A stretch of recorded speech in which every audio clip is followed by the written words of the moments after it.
me. He said, because he's there to help me try and do a better job and try and be a better manager because he's got more experience than me. But the thing that interests me about that interview and the Ryan Kent interview is I play Stevie G bingo. And there's words that come out, there's key words and key phrases that are quite clearly used in training and in team talks. And you'll hear every player, every person that's interviewed with our club use those statements. You'll remember the word relentless was used when we beat Motherwell. We need to be relentless. And in every player interview after the match and pre-match, it was the same thing. And there it was, we need to give the opposition the respect they deserve. Ryan Kent said it. Gary McAllister said exactly the same thing. So you know that is the sort of thing that players have been told. Don't think you're going to come here and this is going to be easy. You need to give these people respect and you treat them the same way as you treat anybody that you play on a normal league Saturday, because they'll up their game 20%, 30%, and we need to be switched on to that. That's smart management. Fox, he's been occasional on the media, but he looks as if he's calm, collective, and loving the job.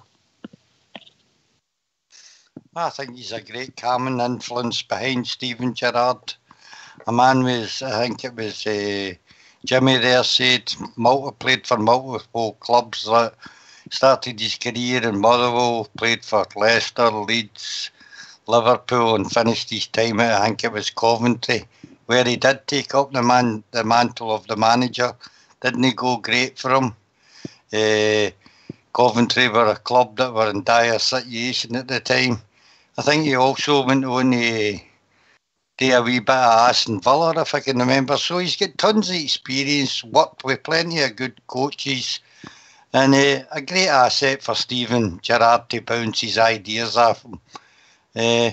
Nice and refreshing that the two of them speak so well, not only of the club, but the fans and the players. I think both of these players, Gary McAllister was, some people say, a staunch Rangers man before, but I think he's got Steven Gerrard to think the same, mate.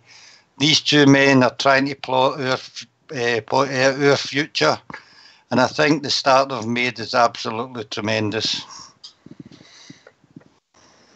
Well said, John Fox. Well said, John Fox. I enjoy hearing from McAllister in the media, I must admit. GFK, I really do. I think he comes across really, really well. All the time. Same as the gaffer, you know, there's no stuttering and stammering. He knows what he's talking about. He comes on, tells it as it is. And what Boswell's saying there, some of the words are using, you know, relentless, endeavour, going forward, no being afraid, you know. But when he comes out to these presser, he's showing the class that he's got as a veteran, you know, and he's been there and done it. He's played with a lot of great clubs. Leeds United in the 90s were a fantastic club, and unfortunately for them, they come up a better club, you know, in the Champions League, and we all know who that was. But you know, a fantastic player, and look, Liverpool at that time would never have brought a guy like Gary McAllister to Anfield if they didn't think he was a player. He spent 2 fantastic seasons there. And what Fox said there is 100%. I agree with him there. He's a calming influence. Stevie Gerrard, as I said before, he's come in. We've taken him on, as I was saying, a fledgling manager to the biggest club in the world, and we're pleased to do that. But he's got Gary McAllister there as a calming influence and a wee bit of guile and show him the way to go. And I don't think Steven Gerrard's frightened of that. He's willing to take that guidance for Gary McAllister, and it's brilliant to see. Brilliant to listen to the two of them. I could sit and listen to them all day. They could just put Sky Sports on with Gary McAllister and Steven Gerrard on a loop, and I'll just sit there all day with a 40-ouncer, and that would do me. On yourself, Jimmy. Well said, pal. Mm-hmm. And what would the food be for that day, Rudy? What would you do for the purvey? Oh, I think I'd have a buffet. Would need to be buffet. I'll be a finger buffet outside. All right, okay. Rudy, after our failed business venture, I don't know if you'd be good for that, mate. I think Meals on Wheels. The Meals on Wheels didn't last. Rudy ate on the profits. Presumably, Rudy, that finger buffet is more like in a boxing glove type buffet. So it's Rudy, the boys in the lobby were asking, were you up at Cowdenbeath to buy the extra pies? I was getting cheap. But I was so disappointed. It wasn't to do with the football. I was disappointed it was coming back. Looking forward to a pie, you know what I mean? I think the finger buffet meant peanuts and crisps. Oh no! You got a lovely spread in Rudy's house. That's the steak pie, the gala pie, all the rest of it, Rudy. Gala pie. That's my current my current weakness is gala pie. Oh, it's lovely. I don't mind about a gala pie, but it's well said. A slice of that would last you about a week. No, not in here. You're joking. I discovered you can buy a whole gala pie at Tesco. Not just a slice, a whole gala pie. Yeah, I told you that. I could have told you that, Boswell. I'm sure you could have consulted that these lunch pokes along these chips, didn't you? Yeah, I'll have a gala pie and half a loaf, please. I love it. Brilliant. Aye. Well said, boys. Aye, brilliant. Disappointed in the football tonight. Just one of these things. I think we just have to move on and hope everything's all right a week on Wednesday. But that's the difficulty with Scotland's climate, boys, with this winter break, isn't it? You're going to play right up to maybe the day. It's Scotland is Scotland. It's always been like that, and it's it's got cold down here, as you know, just in the past couple of days, but not to the degree it was. But I think that certainly there should have been more precautions. They covered the pitch, and they're doing the best that they can at Cowdenbeath. But it should have been inspected this morning, I think, and then the covers off and let the grass breathe. Here, listen to me. I sound like a groundsman. That could be. Learn that when you're in the spare grass at up in Castlemilk. That's what you need to do there. Flatten the grass and let it breathe. Oh, but that's a good excuse, Bridge. It's a good excuse. Absolutely. But not in these cold nights, though. No, of course not. I don't think it's such a problem that the game was called off, Fox, to be honest. I think it's more the time that it was called off. I don't like that, Rudy. If there's any doubt, it should be called off earlier. Not for the players, not for the TV, for the people travelling to the game. Yes, right. I mean, I think it was called off somewhere between 4 and 5 o'clock. You know, I saw pictures of the pitch and it looked perfectly acceptable to me. There was a wee corner patch near one of the corner flags, you know, that looked a wee bit dodgy. But apart from that, your pitch in general looked okay. But I think when you get to that time, you're talking about people travelling. People making travel, deciding, that they're going to be leaving work early, making arrangements to travel and stuff. It should have been inspected. Even if let's say they'd inspected the pitch at midday today and said, no, the game's off. Even if you get to sort of 7:45 and the pitch is perfectly acceptable, well, at least you've made the decision then, It's when you leave it to that late and then you call it off. That's where the problem lies. Not so much in the game is called off. Yeah, it's the fact of how late they left it. Rudy, they shot themselves in the foot once again. Should have been called off at 1 o'clock today. Yeah, it's SFA. As we say, Bridge, it's SFA. It's down to them because it's lack of preparation. But you're looking at an organisation that couldn't run the proverbial. Sorry. Well, and by the way, Boswell, what you're saying is absolutely right. We don't even need to say it and just look at what's happening. There's a wee team there, a wee club, desperately keen to get the big night out and all the rest of it, and they can be easily sort of extend themselves, and that's what they were doing. They were extending themselves, trying. The pitch will be all right. We'll put the covers on. It'll be all right. No inspection, no official inspection. That is. And that's what they should have done. They should have had an official inspection about 1 o'clock. But that's not the club's call, though, Bridge. That's the SFA's call. Because they themselves should have reported to the SFA to say, look, we've got some patches here on the pitch. Can we get a referee as soon as possible? And that's what they need to do. I think it's the SF. The whole tie is the SFA's responsibility, and so therefore it's down to them to continually ask. But who's to say we don't know either way? But knowing how incompetent the SFA seem to be in a kind of complete way, I wouldn't be surprised if they just thought, it'll be all right. I'm sorry, I don't think you can run a business. I know you can't run a business like that. It'll be all right. You know, it's just. Well, what's it they say? If you fail to plan, you plan to fail. I've just been sent a wee message from our Fife correspondent who said that it was actually the covers blew off during the night and allowed the frost again. Somebody forgot to put the big tyres on it to hold it down.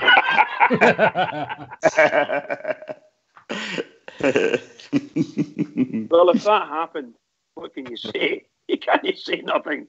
You know, there it's there, you know. I'm quite sure. I said at the very start of the show tonight, somewhere along the line, this will be manufactured to be Big Bad Rangers. Somewhere along the line.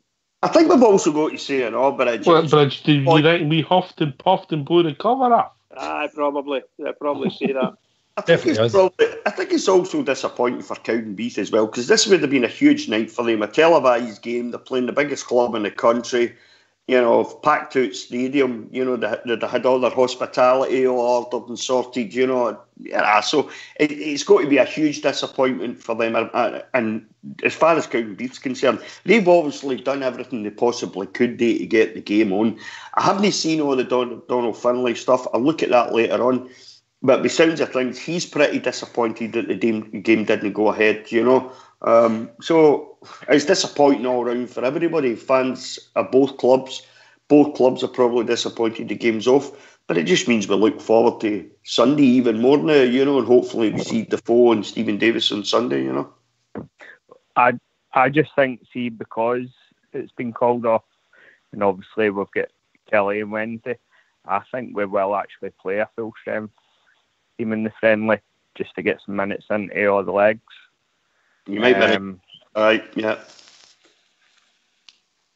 I agree with you, you know. I think if I got Kelly Wednesday night, you know, tonight would have been an opportunity to play some of the players that's maybe not played so much football and players that are coming back from injury. So, but then you get to Sunday, you know, you get Kelly Wednesday night.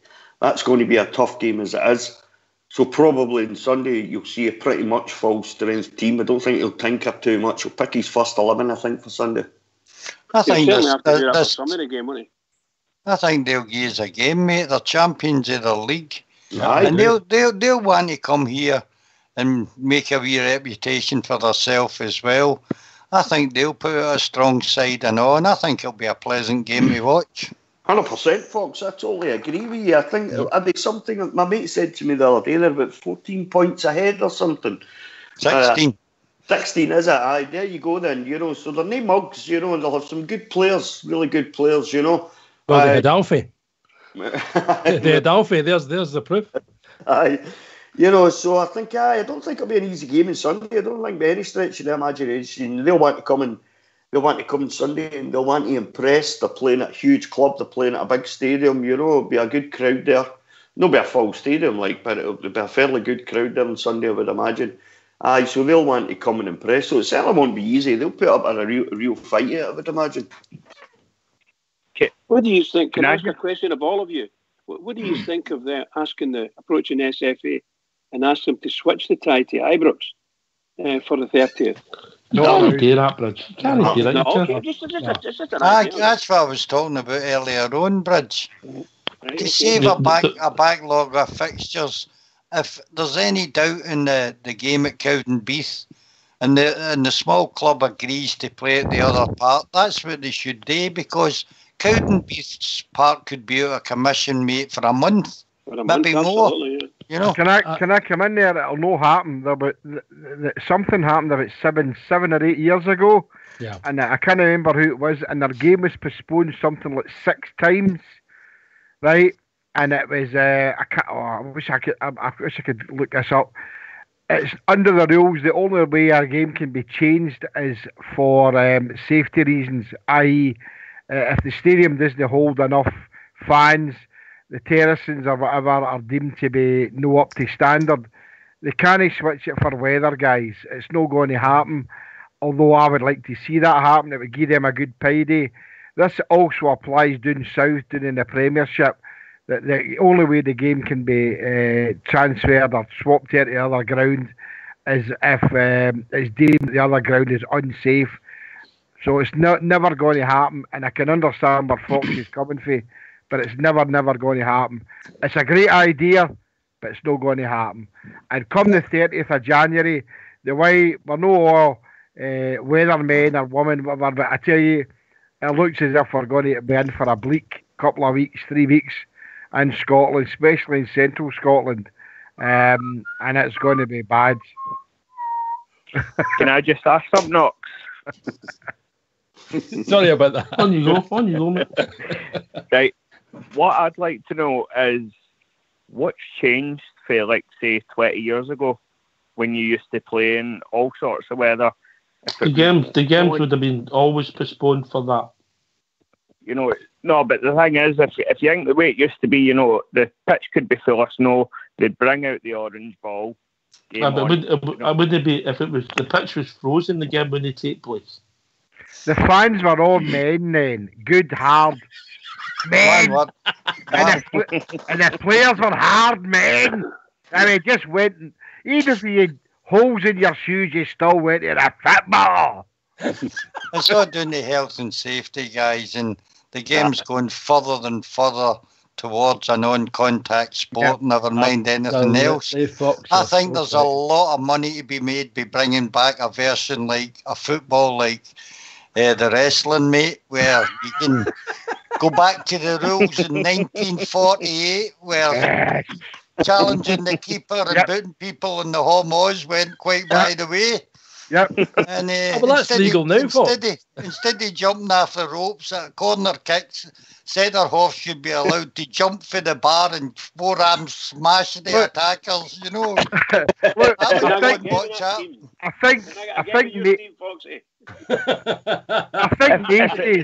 I think Macy's here on the panel, and maybe a lot of guys out there in the lobby, a lot agree with me. You know, we've all stood and watched football in the snow with no stand or nothing, no roof over the tappies. You know, we've stood there in the snow, watched the football, watched the game in with an orange ball being played, watching the lines getting cleared.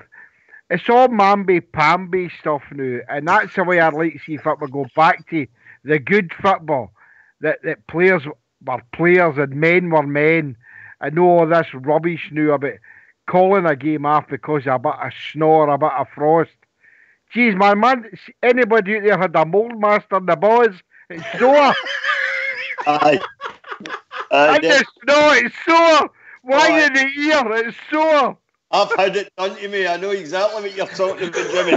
Aye. No, and all these ditties are putting a motor air on top of you. And they say patch the pitch. Come on! Get into them! Well seen, Mrs. GFK's at her work. Absolutely. That bottle's nearly finished. You know, Is that the walk in the door any minute and catch him? Is that the subtle correspondent of Rangers Radio? Yeah. Subtle. Not a sweary word in that conversation at all. You've done smash it. You've came a long way, GFK. Things need to change. No plastic. See, I'm a bit of a proponent for that kind of football as well, because then it was proper football. I've got old DVDs of, and one of my favourites I have watched quite recently was Leeds United against Chelsea, the FA Cup final 1970. You've got wee Billy Bremner punching Ron Harris, the Chelsea captain, full in the face, and the referee's just waving them on. They're right in front of the referee, and it was just, it's proper football. Tackles over the ball, and players just get up. There's none of this, oh, look, you've got a cut in the back of your head. You've got a centre-half trying to run right through the centre-forward and nutting him. And the guy just rubs the back of his head and just keeps going, and you think, well, you know, It was a proper game then. And what Jeff Kay's saying is that it was a game for real men. And now, I just look at this now, and could you imagine what would happen to a player from his own team if he dived? He would get absolute pelters for that.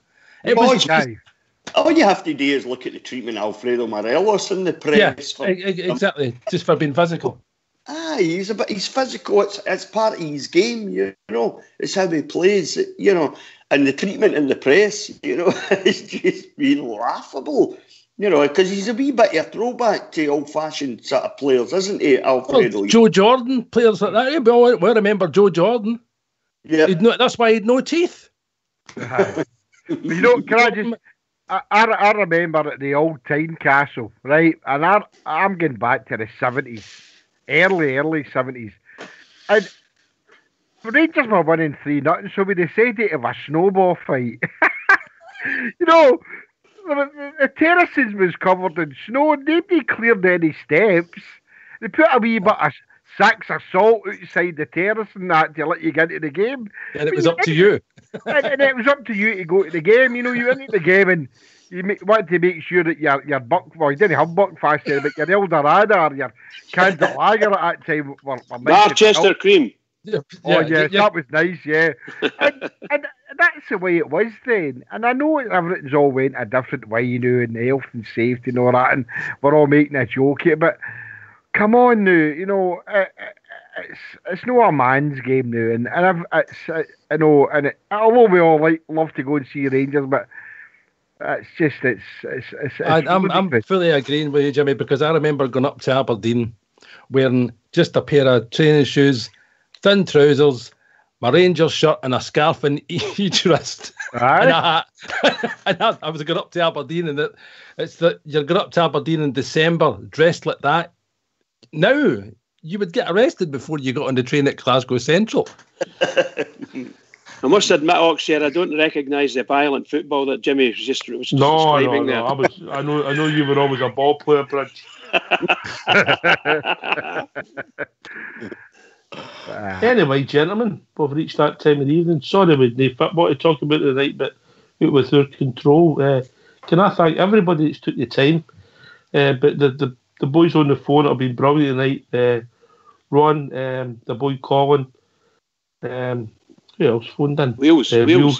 Wheels, and everybody, GFK, Boswell, Rudy Bear, Fox, Bridge, and Big Stevie for the drum. What a man, what a guy, what a blow nose. Bridge, man. Well, what can I say? A fantastic night again tonight. Wonderful patter, particularly the last 20 minutes there with Jimmy and Boswell. Really good stuff. Thoroughly enjoying it. Excuse me. But can I just say, pity there's no game tonight, but Sunday comes, we'll be there again. So to other Rangers fans all over the world, and particularly Rangers fans on here, on Rangers Radio, every single one is, keep it going for the Rangers. Season Sunday. Keep it going. Yep.